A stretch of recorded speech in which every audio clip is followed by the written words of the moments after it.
Dear student, मेरा नाम है रवि और हम कर रहे थे करंट लायबिलिटीज के बारे में, जिसमें से हम शॉर्ट टर्म बोरोइंग के बारे में कर चुके हैं एंड ट्रेड पेबल के बारे में हम नोट अकाउंट बना चुके हैं और अदर करंट लायबिलिटीज के लिए भी नोट अकाउंट बना चुके हैं। तो बाकी आपका रिमेनिंग जो रह गया है करंट प्रोविजंस रह गए हैं। आज इस वीडियो में हम इनको ही कवर करेंगे कि करंट प्रोविजंस कौन से होते हैं। अब देखो, आपके लॉन्ग टर्म प्रोविजंस भी होते हैं जो मैंने आपको बताया लॉन्ग टर्म बोरोइंग के साथ उसका डिस्कस किया था। उसमें कोई ज्यादा रिजर्व्स नहीं होते, यानी कि जो लॉन्ग टर्म लायबिलिटी को सेटल करने के लिए हम प्रोविजंस करते हैं वो आपके लॉन्ग टर्म प्रोविजंस हो जाते हैं। शॉर्ट टर्म लायबिलिटीज को हम सेटलमेंट करने के लिए प्रोविजन करते हैं। अब बात आती है प्रोविजन होते क्या है। ये प्रोविजंस कौन से होते हैं? प्रोविजंस वो होते हैं, वो अमाउंट होता है जिसको हमने साइड किया है कोई फ्यूचर में लायबिलिटी को सेटल करने के लिए। कौन से होते हैं? वो अमाउंट होता है प्रोविजन जिसको हमने अलग सेट किया है, यानी कि अलग रखा हुआ है, अलग किया है हमने। किसके लिए?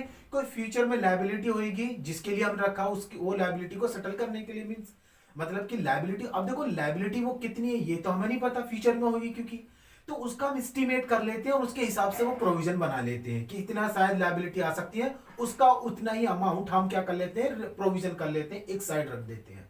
तो वो उसको हम कहते हैं प्रोविजन। किसको कहते हैं प्रोविजन? कोई फ्यूचर में लायबिलिटी होगी उसके लिए हम प्रोविजन कर रहे हैं। आज ही एक अमाउंट प्रोविजन के नाम से मींस अलग रख रहे हैं कि हम उसको सेटलमेंट करेंगे। अब ये कौन कौन से हो सकते हैं शॉर्ट टर्म प्रोविजन, या कौन सी लायबिलिटी को सेटल करने के लिए हम करते हैं, इसके ऊपर हम अभी लिखेंगे और डिस्कस करेंगे। ओके, तो जो हमारा नोट अकाउंट बनाएंगे हम, आपका नोट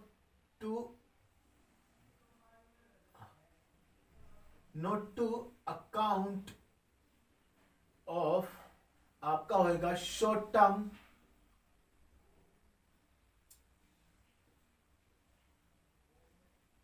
प्रोविजंस। जितने भी शॉर्ट टर्म प्रोविजंस होंगे हमारे, इसका फॉर्मेट कर लो थोड़ा ड्रॉ, यहां तक ही इसका आएगा और यहां पे आपका इट हो जाएगा। ये इसका पार्टिकुलर हो जाएगा, वही जो हर एक नोट अकाउंट में हम करते आ रहे हैं, और ये वो अमाउंट ही हो जाएगा। यहां से मैं बंद कर देता हूं। तो करते इसमें कौन कौन से प्रोविजंस होते हैं आपके, हम करते हैं। तो इसमें सबसे नंबर 1 में आपको इसे यहां पे लिखूंगा, प्रोविजन फॉर टैक्स। टैक्स के लिए हमने प्रोविजन कर लिया। हमें पता तो नहीं हमें तो पता नहीं कि कितना टैक्स बनेगा हमारे ईयर के लास्ट में, ये तो नहीं पता, लेकिन उसके लिए हमने आज ही प्रोविजन कर लिया। एक अमाउंट अलग ही रख रहे हैं हम उसके नाम से कि ये टैक्स के लिए अमाउंट है हमारा, तो वो प्रोविजन चल रहा है हमारा। सेकंड, इसमें आ जाता है आपका प्रोविजन फॉर डिविडेंड। हम डिविडेंड पे करने के लिए प्रोविजन कर सकते हैं। हमें ये तो नहीं पता डिविडेंड कितना पे करेंगे हम, लेकिन उसके लिए पे अभी आज से ही हम क्या करते हैं, अमाउंट एक साइड रख रहे हैं कि ये डिविडेंड के लिए प्रोविजन है, डिविडेंड पे करेंगे फ्यूचर में जाके। तो यहां पे आ जाएगा आपका, सही है। और नंबर 3 हम प्रोविजन कर लें किसके लिए, प्रोविजन फॉर एक्सपेंसेस। कोई एक्सपेंसेस हमारा फ्यूचर में होगा, उसके लिए आज हम प्रोविजन कर रहे हैं। मीन्स आज से ही उसके लिए हम पैसा इकट्ठा कर रहे हैं, अमाउंट इकट्ठा कर रहे हैं, अलग साइड रख रहे हैं कि वो एक्सपेंसेस होगा उसको सेटल करेंगे। सही, वो भी आपका यहां आ जाएगा। उसके बाद 4th आपका प्रोविजन करो आप, प्रोविजन फॉर एम्प्लॉय, जो एम्प्लॉइज बेनिफिट के लिए, जो एम्प्लॉइज बेनिफिट्स के लिए प्रोविजन करो आप। एम्प्लॉय बेनिफिट्स कौन से होते हैं? जैसे कि एम्प्लॉय जब रिटायर होगा उसको प्रोविडेंट फंड देना होगा, उसके लिए हम आज ही प्रोविजन कर रहे हैं। एम्प्लॉय हमारा रिटायर होने वाला है, उसके लिए हम प्रोविजन कर रहे हैं। या कोई भी अदर प्रोविजन है और शॉर्ट टर्म है आपका, कोई भी एम्प्लॉइज को बेनिफिट दे रहे हैं आप कुछ भी, और वो शॉर्ट टर्म और उसके लिए आप प्रोविजन कर रहे हो, वो आपका यहीं पे जाएगा। अगर वो लॉन्ग टाइम के लिए लायबिलिटी है, एक लॉन्ग समय के बाद आपको पे करना है, तो आपके लॉन्ग टर्म में आपकी कैटेगरी में चले जाएगा। अगर शॉर्ट टर्म है तो आपका एम्प्लॉय बेनिफिट शॉर्ट टर्म है तो आपका यहीं पे आ जाएगा वो प्रोविजन, अगर आपने उसके लिए प्रोविजन किया है। नंबर 5 आपका आ जाता है प्रोविजन फॉर डाउटफुल डेट्स। जो डाउटफुल डेट्स के लिए हम प्रोविजन करते हैं वो यहां पे आ जाए, doubtful debts provision, provision for doubtful debts on debtors पे करते हैं हम, इसको भी मैं लिख देता हूं। उसके बाद 6 पॉइंट आपका आ जाता है, हम प्रोविजन कर लेते हैं provision for discount on debtors, यानी कि हमने प्रोविजन कर रहे हैं कि हम अपने डेटर्स को डिस्काउंट देंगे आगे चल के कुछ अमाउंट में, तो उसके लिए प्रोविजंस कर सकते हैं हम। अब यहां पे एक छोटा सा कंफ्लिक्ट, मैं कंफ्लिक्ट नहीं कहूंगा, इससे मैं एक बात यहां डिस्कस करूंगा इन दोनों को लेकर।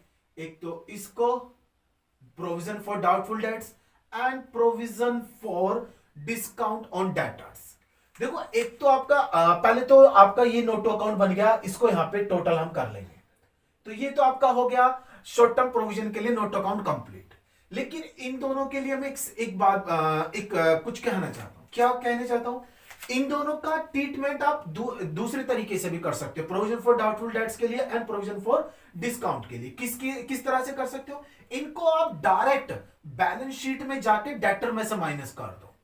क्या कर दो, डायरेक्ट बैलेंस शीट में जाके डेटर में से माइनस कर दो, यहां ना डालकर। और दूसरा तरीका आपका यही है। और जो बेस्ट तरीका है वो कौन सा तरीका है कि आप provision for doubtful debts and provision for discount को बैलेंस शीट में डेटर में से माइनस करो। ये आपका बेस्ट तरीका है अकाउंटिंग का इन दोनों के लिए। और अदरवाइज अगर आपने यहां पे भी डाल दिया तो वो भी कोई गलत नहीं है।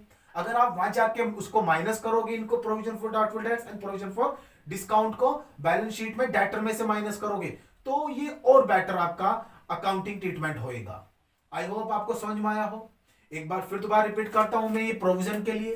प्रोविजन क्या होते हैं, प्रोविजन जो होते हैं आपके, हम किसी फ्यूचर लायबिलिटी को सेटलमेंट करने के लिए जो सेटलमेंट करेंगे फ्यूचर में होगी, उसके लिए जो अमाउंट आज ही अलग रख रहे हैं वो आपका प्रोविजन है। अब प्रोविजन लॉन्ग टर्म भी हो सकते हैं, शॉर्ट टर्म भी हो सकते हैं। जो लॉन्ग टर्म लायबिलिटी को सेटल करने के लिए बनाते हैं हम, लॉन्ग टर्म के लिए प्रोविजन बनाते हैं, वो आपके लॉन्ग टर्म में जाएंगे। और जो short term provision short term के लिए बनाते हैं, ये आपके शॉर्ट टर्म प्रोविजन में शो हो जाएंगे। तो ये था आपका शॉर्ट टर्म प्रोविजन का पूरा केस, पूरा नोट टू अकाउंट। और यहां पे आज हमारा फिनिश हो जाता है, आपका करंट लायबिलिटीज जो हेड है हमारा वो फिनिश हो जाता है। करंट लायबिलिटीज में कौन कौन सा हेड था आपका, सब हेड है। ये आपका करंट लायबिलिटी हेड होगा और सब हेड होंगे ये चारों आपके, कौन से, short term borrowing and trade payable and other current liability and short term provisions. इन तीन के बारे में ऑलरेडी हम डिस्कस कर चुके हैं और शॉर्ट टर्म प्रोविजन के लिए आज हमने डिस्कस किया। आई होप आपको आज ये प्रोविजन का केस समझ में आया और नोट टू अकाउंट कैसे बनाते हैं। ओके, मिलते हैं एक नई और वीडियो में। Bye and thank you for watching.